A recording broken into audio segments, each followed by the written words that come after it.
Peace. What's up, everyone? Oneno here. Today I'm just kicking it in a hotel room in Kentucky. I'm out on tour playing some music, and I wanted to take a minute to talk about the symbol of the Caduceus.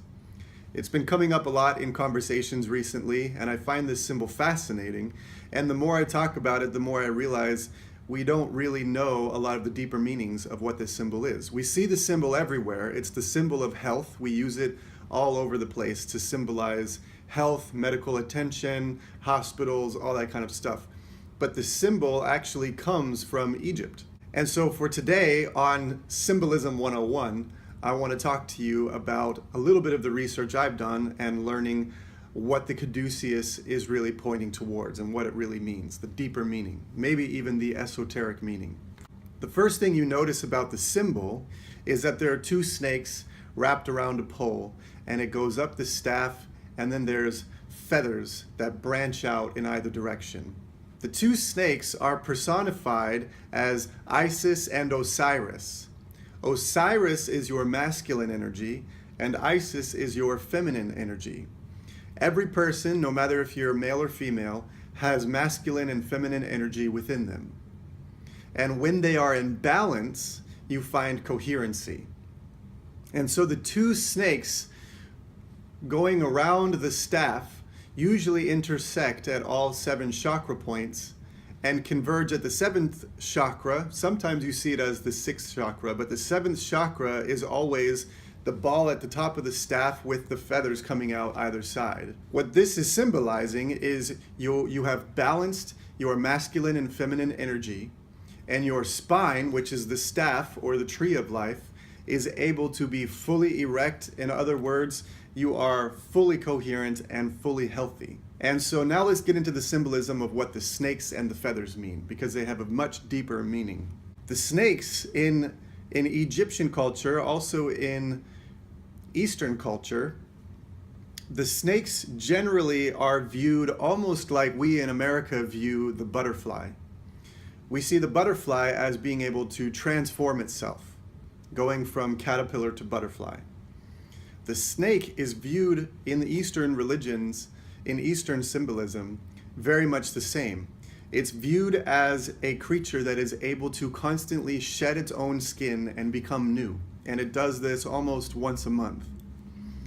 And so the symbol is actually a symbol of deep personal transformation, which is why the symbol of the snake is used. We in America fear the symbol of the snake for many other reasons, and for that I'm going to make another video talking about the Genesis story and breaking apart the symbolism of the Genesis story according to the Bible, because that's where I think a lot of our fears of snakes come from. But the symbol of snakes, especially in Eastern mythology, is a symbol of deep and profound personal change and ongoing personal change. Also, the symbol of the snake symbolizes a creature that is very, very close to the earth. It is always on its belly going through the earth. It is very much attached to the physical realm only. And so you see in this symbol, when the two snakes are in balance and they go up the spine, converging at the third eye chakra and opening the 7th chakra, you get the feathers, in other words, the wings. And now another way of saying this is that your snake-like nature has sprouted wings, and now you are not bound only to the physical. You are able to transcend the physical into the non-physical. In other words, you're able to open your mind and tap into this non-physical reality with which we all live. Some people call it the imaginal zone. I call it the place where your thoughts are, because thoughts are non-physical in nature. And so when you balance your masculine and feminine energies, you raise your vibration, and then inevitably, when you have raised it all the way to the 7th chakra, you sprout your wings of thought, and you are able to traverse this non-physical zone. And you are not just bound to the earth, snake-like nature anymore.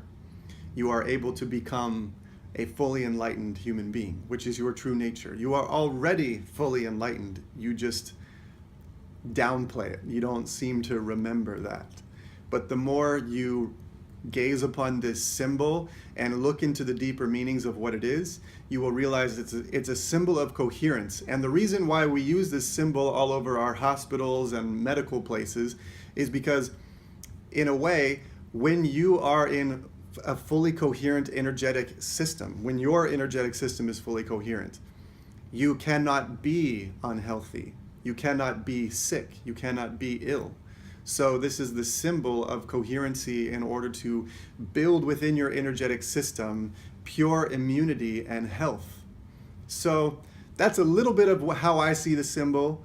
I would love to hear from you. Leave a comment down below. Let me know what you think of the symbol. And let's make a discussion out of this. I love talking about symbolism, and I would love to hear how this video resonates with you. If you find it to be interesting, share it with a friend, and let's make this a conversation. So once again, thanks for listening. Check out some more of the videos, and we will talk again soon. Subscribe, like, go to my website, sign up on my email list at onenomusic.com, and let's stay in touch. All right, nice to see you. Until I talk to you again, peace.